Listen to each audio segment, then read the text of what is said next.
Greetings, this is Jim Warne, and welcome to Perspectives from an Oglala. I'm coming to you today from the Hoopa Valley Reservation in Northern California. Today's show, I'm addressing the historic speech that President Nixon provided to Congress in July of 1970.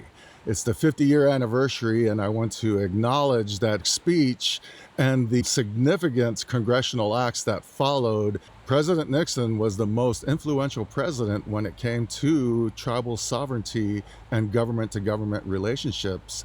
During Nixon's presidency, it was obviously a very turbulent time in the United States with many protests and many issues associated with civil rights, with the war in Vietnam, with American Indian movement and the occupation of Alcatraz Island, addressing the issues associated with Indian country.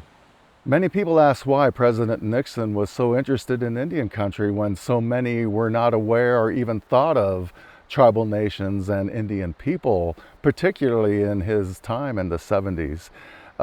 This is a result of his youth. As a college student at Whittier College in California, he was a football player, and his coach happened to be a La Jolla tribal member from Southern California. So Coach Wallace Newman had a great impact on what would become President Nixon. And President Nixon saw him as a father figure, not only as a coach and a mentor, but as someone that he relied on in terms of mentoring him and giving him information.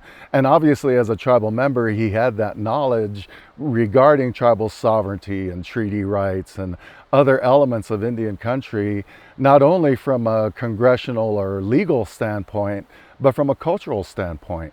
So I believe that President Nixon learned a lot of the indigenous knowledge that was shared with him just through the example that Coach had on him as an educator and an academic, but sharing some of those perspectives from Indian country from someone that young Nixon saw as a mentor and a leader. So I feel that the influence that Coach Wallace Newman had on tribal sovereignty can't be understated. I played college football at Arizona State University, and as a tribal member, it's an interesting story that a Native American football coach from a small tribe, the La Jolla tribe in Southern California, had such a great influence on tribal sovereignty and self-determination today. So all these years later, President Nixon was going to college in the 1930s, so obviously he was learning about Indian country early in his life, but he also was formulating into a man, and we're all aware of the controversial presidency that Nixon had, but I think many of us are not aware, outside of Indian country, the impact that he had for us as Indian people, and the influence that he had on President Ford and President Carter, because both of those presidents passed several significant acts and signed into law many elements that are supporting Indian country today. So after Nixon's presidency, President Ford signed into law the Indian Self-Determination and Education Assistance Act.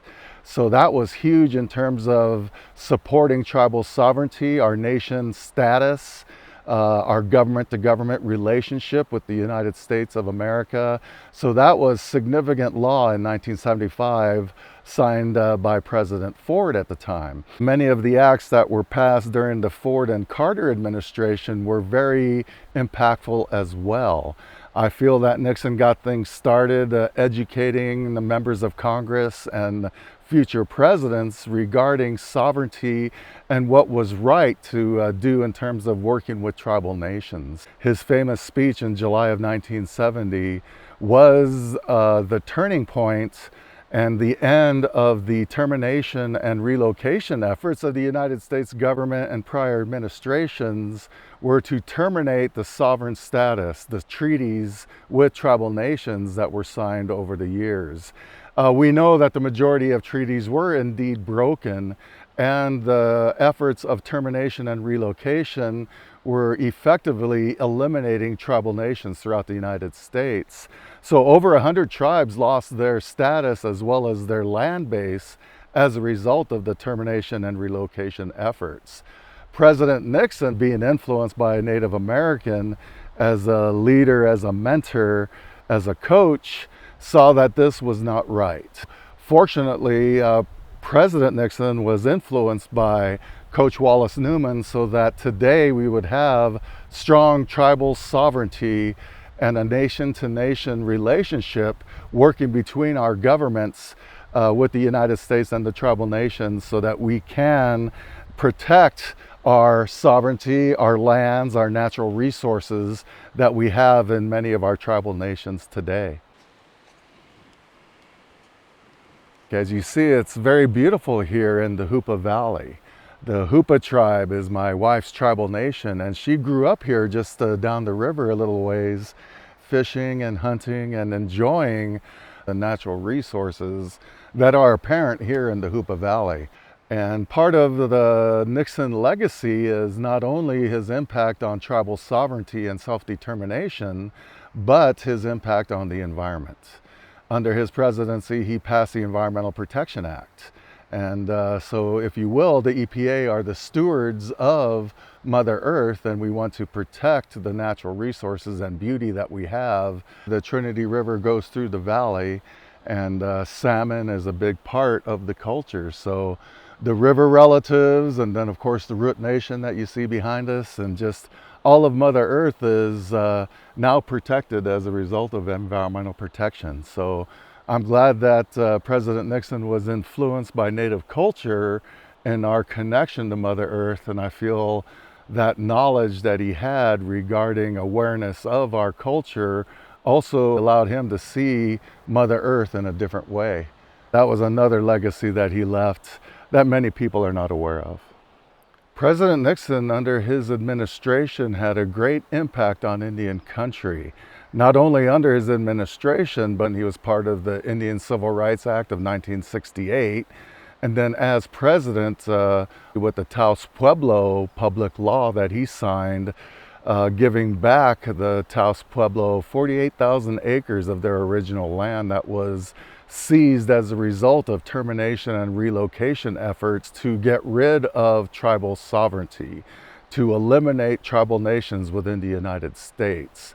And President Nixon saw that as a wrong, not only from a humanistic standpoint, just from a legal standpoint. When you think of congressional law, when you think of the Constitution, and that Indian country is mentioned 3 times in the U.S. Constitution, and the sovereignty that we had prior to those termination efforts.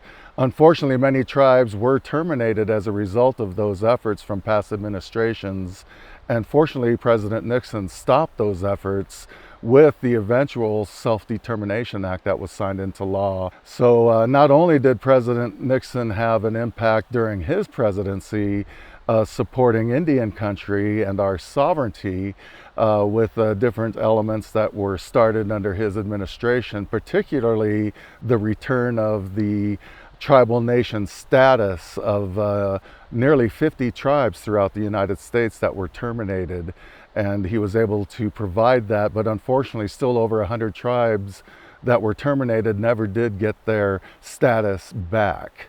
So there was a lot of damage done, but fortunately under President Nixon that was stopped as a result of his efforts, and I believe the influence of Coach Wallace Newman in his early life. Again, President Nixon was a controversial president, and history has proven that, but from a Native perspective, his presidency was very influential in tribal sovereignty and the self-determination that we have today as tribal nations in the United States. Thank you for tuning in, and I hope you enjoyed today's show, Perspectives from an Oglala. Have a good day and make good footprints for future generations. Plumbing, stay.